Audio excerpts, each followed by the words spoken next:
আসসালামু আলাইকুম। আজকে মুই ফুলকপির পাতা ভাজি করিম।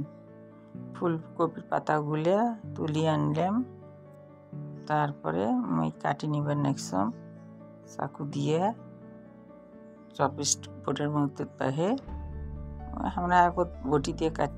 এই যে মোর কপির পাতাগুলা কুচি কুচি করে, তারপরে এখন গুলা কাটর থেকে তুলবার নেক্সম বাটির মতো, তারপরে ধুইয়া পাকলিয়া ফ্রাই প্যানত বসে দিন, গ্যাসের চুলে ঢাকি দিন।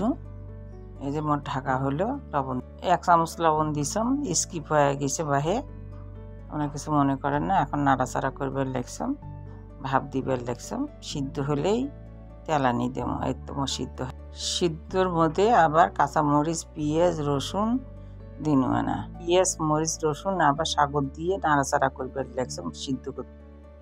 তারপরে এই যে রসুন পেঁয়াজ মুই দেখাবার নেক্সম আবার তেলানি শুকনা মরিচগুলো দিছম। এখন রসুন পেঁয়াজ দিবার নেক্সম, এগুলো মোর নাড়াচাড়া করিয়ে ব্রাউন কালার হলে তারপরে মুই এখন ওই ব্রাউন কালার হয়ে গেল।